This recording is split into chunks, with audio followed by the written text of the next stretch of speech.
Bonjour et bienvenue à l'atelier. Ça fait très longtemps que j'ai pas peint une guitare. Et donc on va se faire une forme SG qu'on va peindre, mais vous verrez, il y aura un certain nombre de petites surprises, de petits out of the box.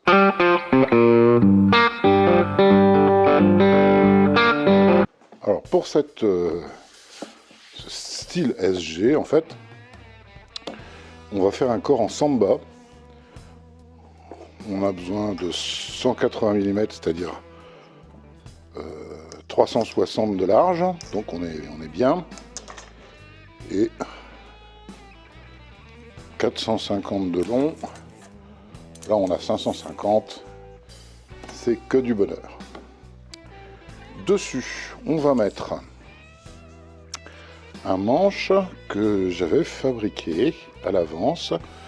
C'est du Chactecoque mexicain, et on a utilisé la technique du bird beak, du bec d'oiseau, pour faire en fait légèrement incliner la tête en noyer. On va utiliser une des incrustations qu'on avait fait dans les épisodes sur la fabrique de dragons, et vous voyez, elle est moins large pour pouvoir mettre un filet. Truss rod, modèle type Musicman. Il faudra en tenir compte dans le design de la guitare pour avoir, vous savez, le petit trou avec la roulette pour le type Musicman, et qui soit suffisamment éloigné pour que ça ne vienne pas, puisqu'ici on dépassera un petit peu. Quelques petits trucs à bricoler et c'est parti. On pourrait se dire, puisque une SG ça fait 35 mm d'épaisseur de corps, super, là j'ai large, j'ai 44, on pourrait refendre, mais bon, c'est du samba, j'en ferai jamais une table de toute façon, c'est un bois, bon voilà quoi. C'est sympa, mais c'est un bois à peindre, on va dire. Donc autant faire des copeaux pour ramener ça. On va ramener ça à 36-37 pour tenir compte après du ponçage potentiel. Bon, je vous ai épargné le rembotage. Il y a quelques petits marques, mais on s'en fout complètement. Par contre là, d'habitude, quand on cherche à assembler un corps, on essaye, surtout une table d'ailleurs, on essaye que ça figure parfaitement bien, que ce soit symétrique, etc. Là, on s'en fout un peu vu qu'on va le peindre, donc on peut s'occuper un peu de la structure du bois. Et ce qu'on voit ici, c'est que le bois a été pris pas très loin du cœur, puisqu'on voit ici. Et évidemment, plus on s'éloigne, plus ça va se redresser. Donc on va mettre cette partie-là au centre. Et ce qu'on va faire, c'est qu'on va inverser l'autre planche, de manière à ce qu'on ait aussi la partie au centre. Au lieu que ce soit dans ce sens-là, ce soit dans ce sens-là. L'idée est d'assurer des bonnes propriétés mécaniques à notre planche à la fin. On va tout ramener aux côtes, c'est-à-dire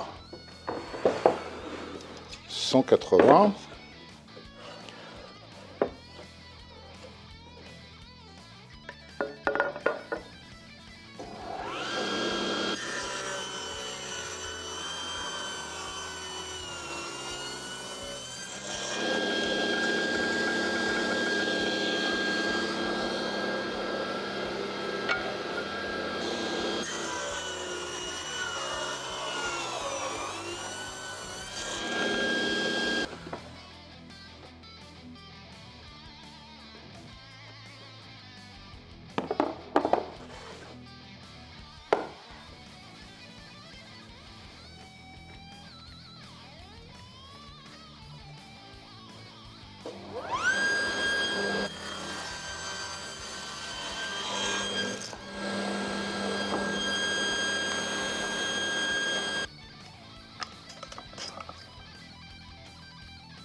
Alors on va voir comment faire très rapidement les parcours d'outils pour faire un corps de SG. Donc dans Inkscape, on a dessiné notre planche qui fait 360 par 450. On a dessiné notre corps et on a aussi dessiné les parties qui doivent être sculptées.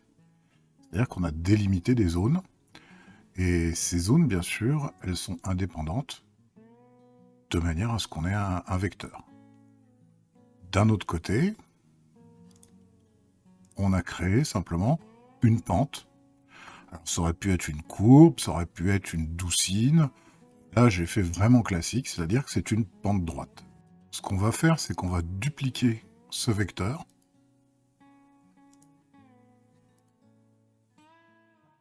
On le range à un autre endroit. On change sa couleur. Et on va simplement faire l'agrandir, en fait, le dilater, de manière à ce que ça tienne au niveau de notre fraise, puisque notre fraise va faire 6 mm. On veut que ce soit dilaté de 3 mm des deux côtés. Et donc pour dilater de 3 mm des deux côtés, CTRL, parenthèse,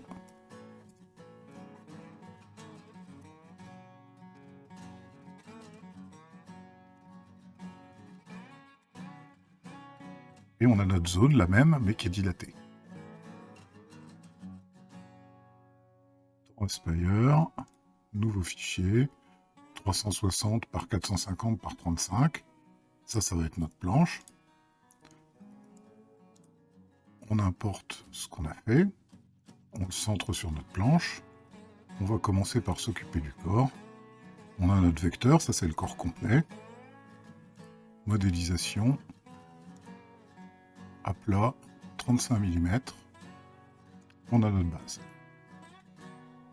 On garde juste notre élément qui a été dilaté. On va sélectionner. N pour passer en mode point.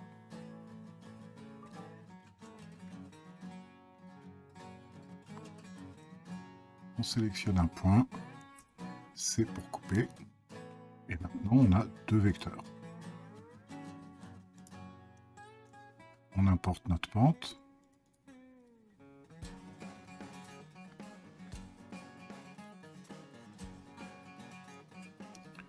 On va la mettre de côté. Comme d'habitude, on vire le bas. Les pour enlever. Sélectionne nos deux vecteurs. Donc les deux côtés en fait d'un rail. Et là on lui dit rail. Utilise la sélection. Et on va positionner notre vecteur. On va en mettre un ici. On va en mettre un ici.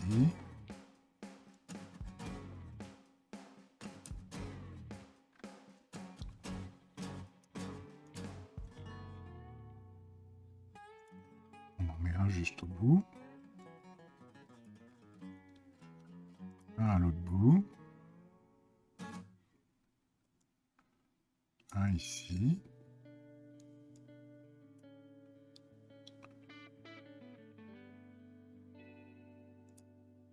Ici.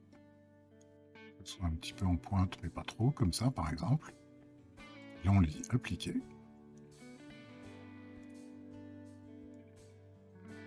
On se retrouve avec notre pente. On prend notre composant. Propriété. Vous voyez que là on a 9.9. Donc notre base doit faire moins 9.9.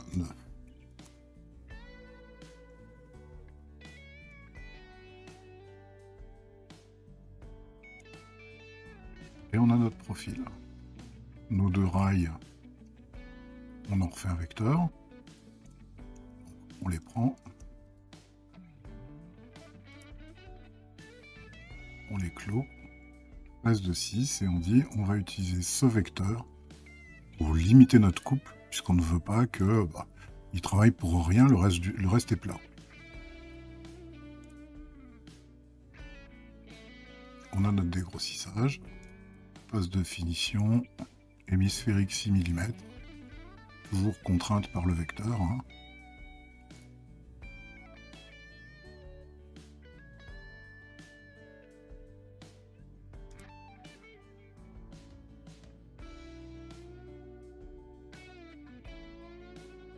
Et voilà. Il n'y a plus qu'un.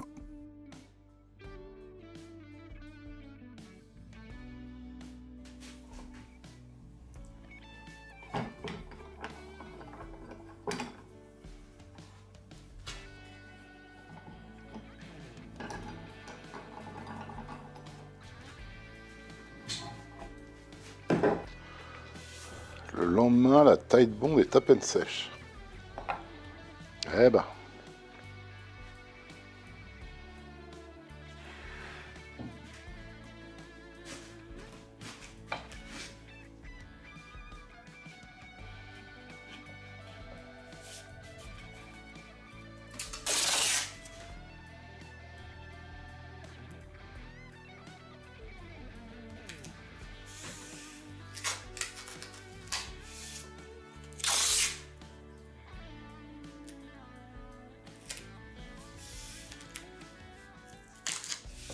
On fait un martyr de la même dimension, c'est-à-dire 360 par 450, qu'on va aller installer sur la table de la CNC.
On repère le centre, 180.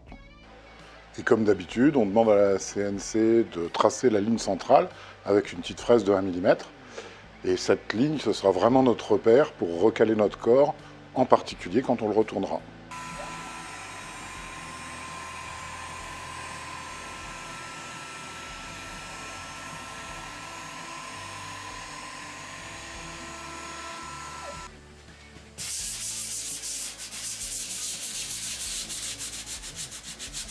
J'ai monté la fraise de 6 droites de chez Christophe, de CNC Fraise, vous savez, celle qui a deux affûtages. Et j'ai regroupé en fait tous les parcours d'outils qui utilisent cette fraise-là pour tout faire en une seule passe. Comme la carte électronique de la Duette a une mémoire de 4 Go, je crois, ou quelque chose comme ça, on n'a aucun problème pour utiliser juste le navigateur et charger dedans en fait les deux programmes que je vais utiliser pour ce dos, c'est-à-dire 6 droites et 6 hémisphériques pour la finition. Quand j'aurai lancé le programme, en fait, je peux enlever le PC, il sert juste de conduit en fait le PC. Et après la Duette, je pourrais la faire tourner, au besoin l'arrêter, redémarrer le lendemain, puisque de toute façon, elle gère tout sur la carte électronique.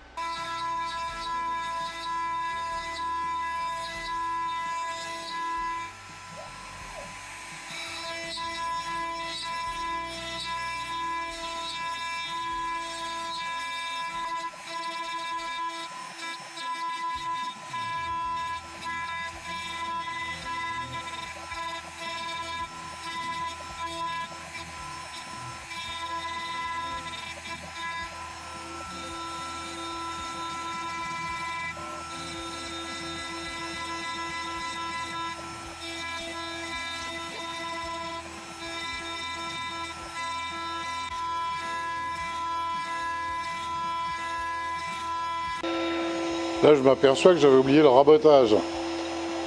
Alors, je fais un parcours d'outils tout simple, hein, c'est juste une poche de 360 par 450, et puis je le passe. Comme ça, je pourrais voir s'il y a besoin de repasser ou pas certains des autres parcours d'outils.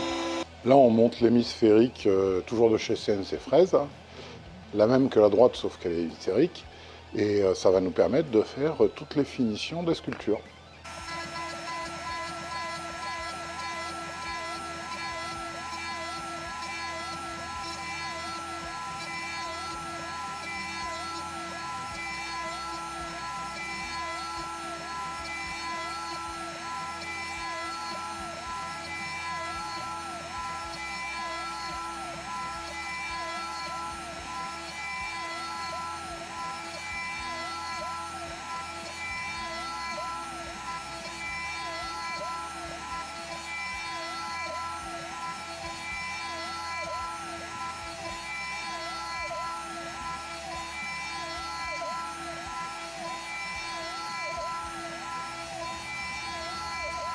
Pour le retournement, comme là, je vais finir par détourer, j'assure cette partie-là en mettant 2 bouts de scotch supplémentaires. Comme ça, tout sera tenu. Et là, on n'oublie pas la passe de rabotage. Pour la face de la SG, on va utiliser exactement le même principe, c'est-à-dire un premier parcours qui combine toutes les cavités et le dégrossissage des sculptures. Un deuxième parcours pour finir les sculptures, mais là il y aura bien sûr un troisième parcours avec une fraise de 8 pour détourer.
La fraise de 8 et on lance le détourage.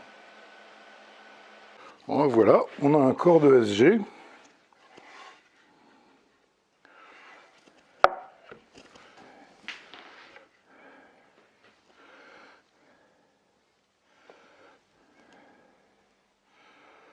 Avec une touche qui viendra ici. Bon, je vous propose 2 choses. Comme je suis un gars particulièrement généreux, je vais vous éviter le ponçage. Je ferai ça entre 2 séances de vidéo. Et la seconde chose, c'est que suite à mes négociations avec le clergé, si vous vous abonnez ou si vous êtes abonné, vous pouvez avoir droit à une dispense de messe, ce qui est quand même assez appréciable. Alors n'hésitez pas, semaine prochaine, on attaque la finition.